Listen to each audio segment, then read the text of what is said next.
Assalamualaikum warahmatullahi wabarakatuh.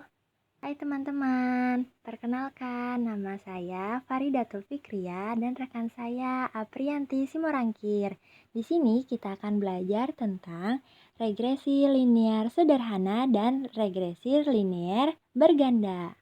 Kita masuk ke materi regresi linear sederhana menggunakan Excel. Oke, kita pilih yang menu data, kemudian pilih yang data analisis.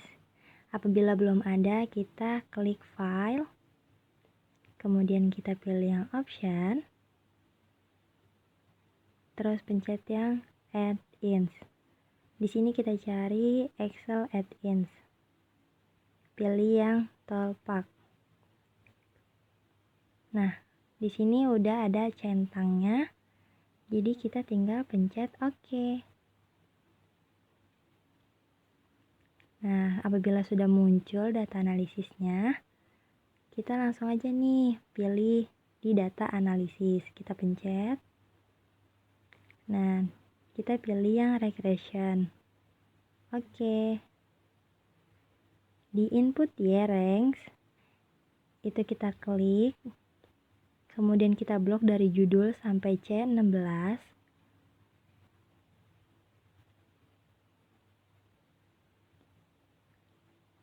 Kemudian yang input X range sama kayak tadi dari judul sampai C16.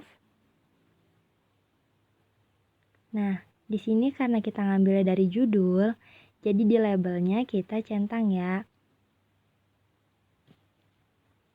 Apabila kita tidak memilih ada judulnya, baru kita nggak pakai centang itu. Nah, kemudian di sini ada confidence level. Nah, itu setelah mau di checklist atau enggak karena kita sudah ada pengaturan 95%-nya. Nah, tapi kalau kita mau mengganti 95%-nya, itu kita bisa klik, terus kita ganti 95%-nya. Selanjutnya, kita pilih output option. Nah, di sini yang pertama ada output ranks. Output rank ini ditampilkan hasilnya di sheet yang sini. Misalnya ditaruh di sheet F ini ya. Kita taruh. Nah, kita taruh sini. Nah, ini bakal ditampilin hasilnya di situ. Kemudian di sini ada new worksheet atau worksheet atau sheet baru. Nah, ini bakal ditampilin di sheet baru. Kemudian new workbook itu di workbook baru. Kalau kita pakainya nanti new worksheet karena mau ditampilkan di sheet baru. Nah, seperti ini teman-teman. Hasilnya di sini ada summary output dan ada juga ANOVA. Oke, langsung saja kita ke analisis data. Nah, seperti ini ya teman-teman. Yang pertama, kita bisa menganalisis dari nilai korelasinya. Nah, nilai korelasi itu bisa dilihat dari multiple R. Multiple R-nya ini 0,676. Nilai korelasi antara X dengan Y adalah 0,67. Termasuk dalam kategori kuat. Nah, di sini kategori korelasinya. Nah, 0,60 itu termasuknya kuat ya, teman-teman. Berarti 0,676 termasuknya kategori kuat. Selanjutnya, nilai koefisien determinasi. Nah, nilai koefisien determinasi ini dapat dari dasted R square atau bisa juga R square. Dasted R square itu 0,415. Nilai koefisien determinasi 0,415 atau 41,5%, yang berarti bahwa X dapat menjelaskan Y. X itu ketaatan terhadap tes dan Y itu kinerja siswa. Sebesar 41,5%, sisanya dipengaruhi oleh faktor lain. Jadi gitu ya, ketaatan terhadap tugas ini hanya berpengaruh 41,5% dari kinerja siswa.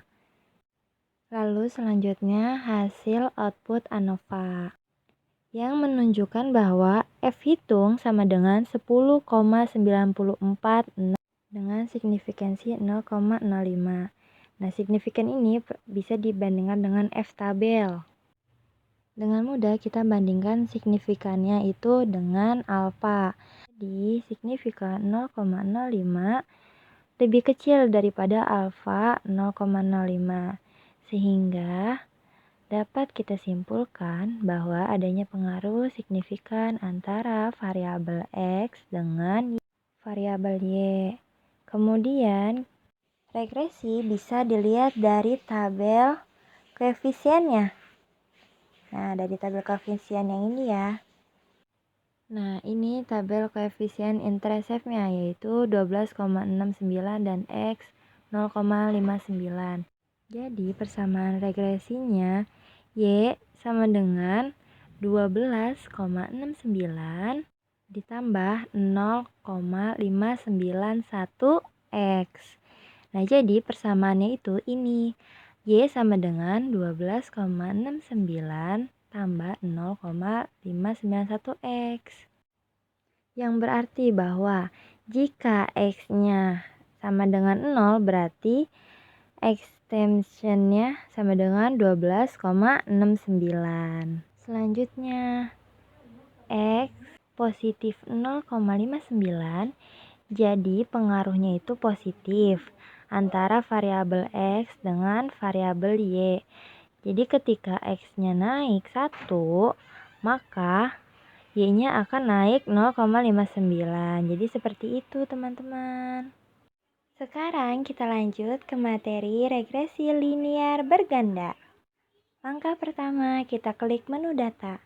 Kemudian kita klik yang data analisis.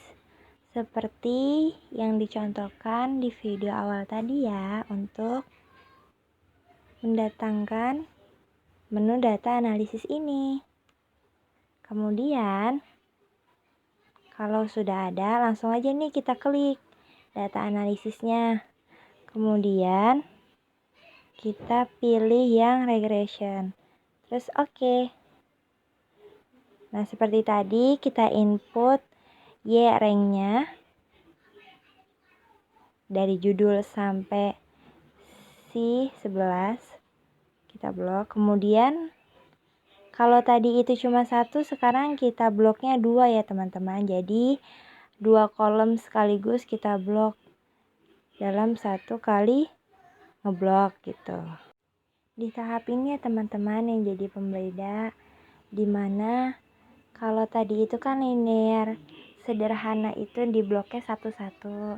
Nah, jika sekarang linear berganda itu di bloknya 2 sekaligus. Nah, dan karena kita itu tadi ngebloknya dari judul sampai bawah, jadi di sini kita bisa centang aja ya labelnya dari judul sampai bawah.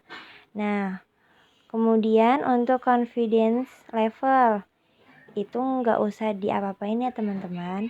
Tapi apabila mau diganti 95%-nya jadi 90 ataupun 85 ataupun sebagainya, bisa diklik dan diganti ya teman-teman. Jika tidak perlu, tidak usah. Oke, kita lanjut ke output option.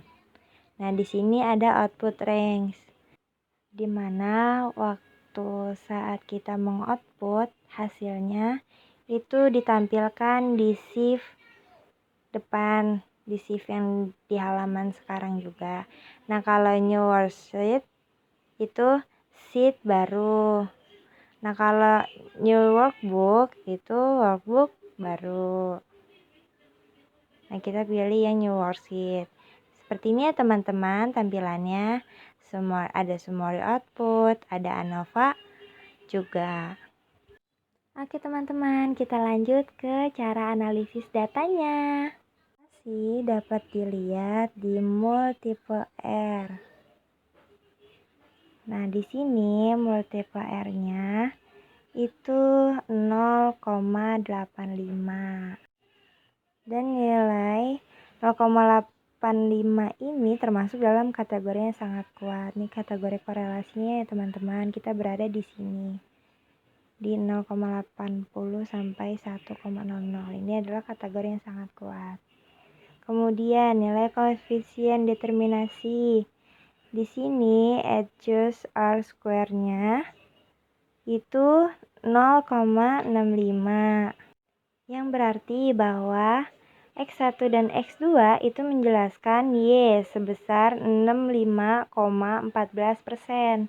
Sisanya dipengaruhi oleh faktor-faktor lain.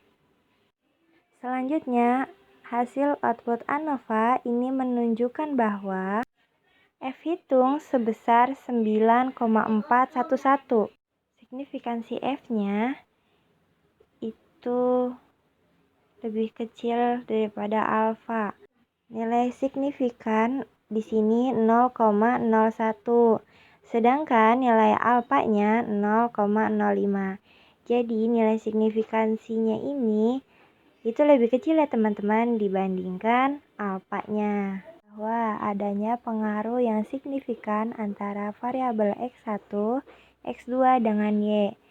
Ini disebabkan dengan lebih kecilnya nilai signifikansi daripada alfanya. Selanjutnya uji T. Nah ini di paling bawah ini ada T start.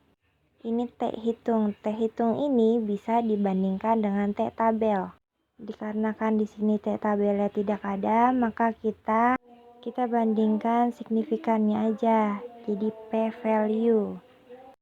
Nah ini P value-nya 0,10. Ini lebih besar daripada alfa.